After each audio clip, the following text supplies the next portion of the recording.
printed on, of course, till the election day, 2 weeks from today.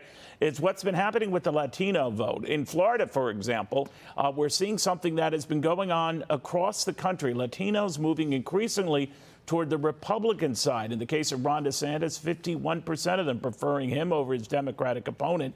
And that is something that is playing out again and again in state after state.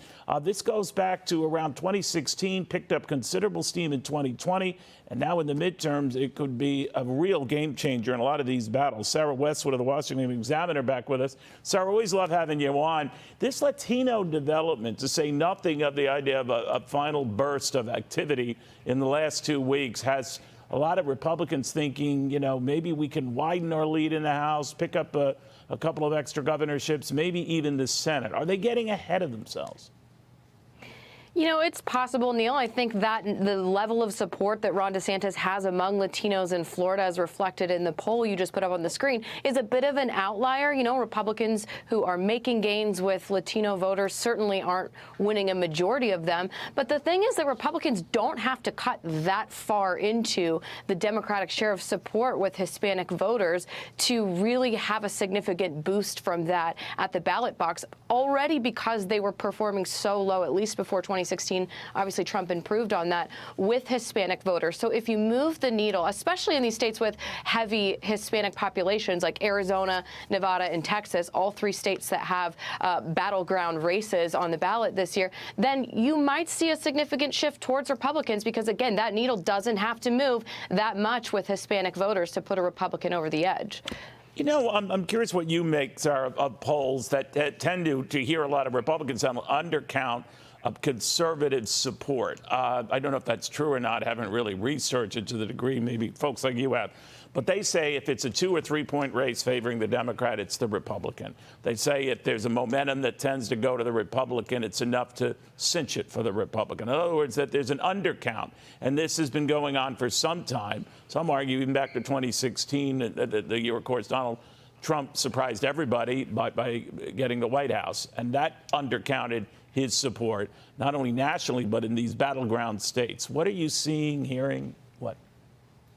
Yeah, I think we have seen a consistent undercount of Republican support in polls in 2016, in 2020, in 2021. For example, in the New Jersey governor's race, you know, the Real Clear Politics average of polls the night before Election Day had the governor, Phil Murphy, up 8 points. He ended up winning by less than 3. And so that was a significant undercount. You've seen that across the board. It's really hard to believe that the national political landscape could be so bad for Democrats that Democrats are on defense in Oregon, for example, a deeply blue state in the governor's race. In New York, the Democratic governor is now embattled in what is increasingly a close race. And yet in swing states where Republicans have much higher levels of support, we're seeing a situation where Democrats are within 1 or 2 points of Republicans. It's hard to believe those polls when nationally you see the landscape is so unfavorable to Democrats. You know, we've discussed this before, but I always wondered, too, Sarah, about this last burst of energy. And, of course,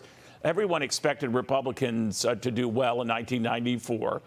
They were expected to take up 30 seats. That was a famous election. Of course, they ended up picking up 54. And a lot of that was based on a surge in the last week or so that we were told at the time. I can even go back further than that to 1980. And I've mentioned this before, but it bears repeating that hard it is to believe today, you know, Ronald Reagan and Jimmy Carter were statistically tied going into that final weekend. We all know what happened in those final days. And I'm just wondering, is there any hint of that, any burst or suspected burst of momentum? I definitely think you're seeing that. I mean, first of all, you can look at the early voting numbers. You can see that they're far exceeding expectations in Georgia and some other states that are releasing, you know, the totals of people who have cast ballots early. You also have right now the parties moving money around the board for these final 2 weeks. For example, the Republican Party just slashed ads in the New Hampshire Senate race, and they put $6 million into the Pennsylvania Senate race, sensing an opening there potentially that John Fetterman is weak enough to be defeated. So when you look at those dynamics, you look at the fact that Republicans have the opportunity to pour millions of dollars into these close races, I think you really could see some movement in the last few weeks. All right, Democrats are banking on, you know, the abortion anger over the Roe v. Wade, you know, change out of the Supreme Court.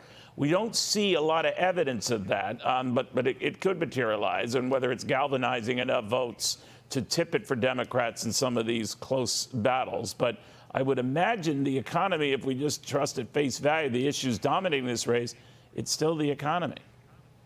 Yeah, I think Democrats were hoping that the abortion conversation would sort of substitute for conversations about crime or about inflation. And I think a lot of those candidates in those tight races, the Democratic candidates, are realizing, perhaps too late, that voters aren't willing to only have a conversation about abortion, right? Even suburban women who are concerned about preserving access to abortion, they still want to have those conversations about crime and the economy. So now you see Democrats pivoting last minute. Kathy Hochul in New York, for example, talking increasingly about crime when she, like other Democrats, had run a campaign focused really heavily on abortion because they're realizing that abortion can't substitute for those broader conversations about voter concerns.